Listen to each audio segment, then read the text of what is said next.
नमस्कार। Social media news channel पे छाया हुआ है वो है रेसलर प्रोटेस्ट, और इसके पीछे जो एक नाम सबसे बड़ा आ रहा है वो है बृजभूषण सिंह। बृजभूषण सिंह जो रेसलर फेडरेशन ऑफ इंडिया के प्रेसिडेंट के तौर पे हैं, अभी उनके ऊपर रेसलर के साथ यौन उत्पीड़न का केस लगाया जा रहा है। रेसलर के द्वारा काफ़ी कंप्लेन करने पे भी उनके ऊपर कोई एफआईआर नहीं लिखी जा रही थी। आज हम यही समझने की कोशिश करेंगे कि बृजभूषण सिंह आखिर है कौन और इतना पावरफुल कैसे बना कि उनके पीछे आज हमारे देश की कानून, हमारी देश की सरकार सब फीकी पड़ रही है। 1957 में जन्मा एक लड़का बृजभूषण सिंह, जो कि पेशे से एक रेसलर थे। आज उनकी उम्र 66 साल है। 1999 से अब तक ये 6 बार मेंबर ऑफ पार्लियामेंट रह चुके हैं।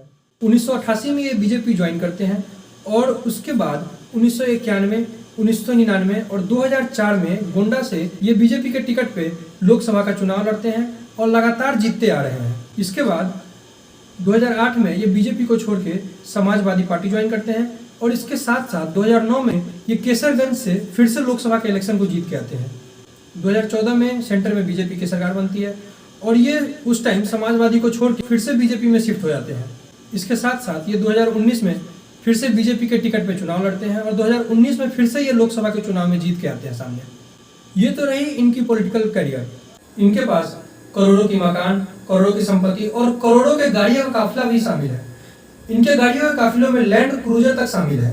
अब तक के इस चर्चे पे आप समझ चुके होंगे कि बृजभूषण सिंह आखिर है कौन और क्यों हमारी सरकार, हमारी कानून व्यवस्था उसके सामने आज कमजोर पड़ रही है। अब हम आपको इनके कुछ ऐसे ही चर्चित विवादों से आपको रूबरू कराने जा रहे हैं। 2008 की घटना में बताया जा रहा है कि राज ठाकरे के वर्कर के द्वारा नॉर्थ इंडिया के जो भी वर्कर मुंबई में शिफ्ट थे उनके ऊपर फोर्स करके वहां से उनको भगाने की कोशिश की गई थी।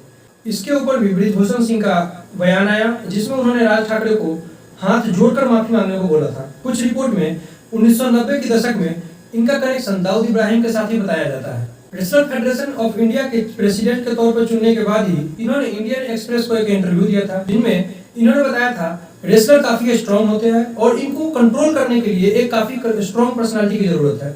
अगर है मेरे से कोई स्ट्रॉन्ग पर्सनालिटी तो आए सामने आए।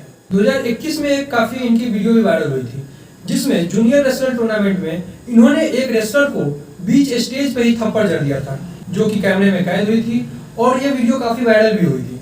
अब हम आपको बताने जा रहे हैं कि हाल ही के दिनों में ये इतने चर्चे में क्यों है और क्या है इनके चर्चे के पीछे कारण और क्यों रेसलर इनके खिलाफ प्रोटेस्ट कर रहे हैं। 18 जनवरी 2023 को इंडियन रेसलर विनेश फोगाट ने रेसलर फेडरेशन ऑफ इंडिया के कोच और उसके प्रेसिडेंट पे सेक्सुअल हैरेसमेंट का आरोप लगाया।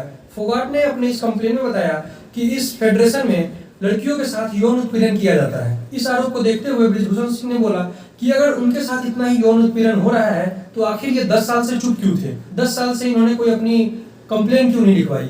साथ ही बृजभूषण सिंह ने यह भी बोला कि अगर ये आरोप मेरे ऊपर साबित होता है तो मैं अपने आप को फांसी लगा लूंगा।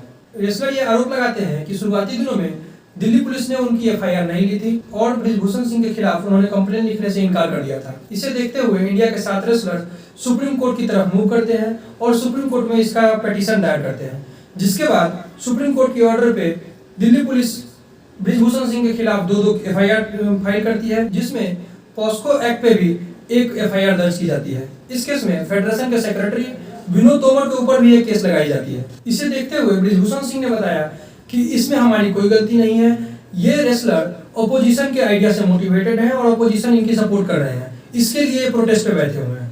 साथ ही बृजभूषण सिंह ने यह भी बताया कि कुछ रेसलर्स इस फेडरेशन को पावर को अपने पास लाना चाहते हैं, इसके लिए हमारे खिलाफ कंप्लेन की गई है। और बृजभूषण सिंह बार बार सोशल मीडिया पे आके ये चैलेंज करते हैं, अगर ये कंप्लेन हमारे खिलाफ साबित होती है हम अपने आप को फांसी लगाने को तैयार है।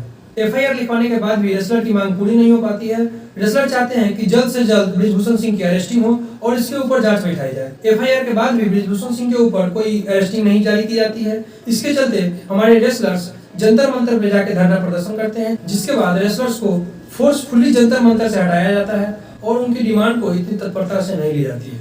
पुलिस की इस नाकामयाबी को देखते हुए हमारे रेसलर्स ये डिसाइड करते हैं कि हम अपनी मेडल को गंगा में बहा देंगे और अगली बार से हम कोई गेम में पार्टिसिपेट नहीं करेंगे। इतना सब कुछ होने के बाद भी हमारी पुलिस चुपचाप देखती रहती है और इसके ऊपर कोई एक्शन लेने को तैयार नहीं होती।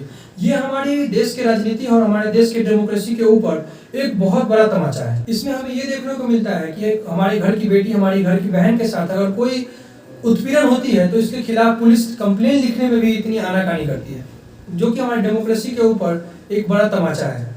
ब्रिजभूषण सिंह ये बताते हैं कि रेसलर्स को अपोजिशन का सपोर्ट है और इसके लिए ही रेसलर्स ये स्टेप लेते आ रहे हैं। तो मैं ब्रिजभूषण सिंह को बता देना चाहता हूँ कि ये हमारे अपोजिशन का काम ही यही होता है कि सत्तारूढ़ पार्टी क्या कर रही है, गलत कर रही है या सही कर रही है, उसे आईना दिखाने का काम होता है। हमारी राय में अगर कोई उत्पीड़न एक लड़की के साथ हो या 1000 लड़की के साथ हो, जल्द से जल्द इसके ऊपर पुलिस को एक्शन लेते हुए पुलिस को कार्रवाई करनी चाहिए। धन्यवाद।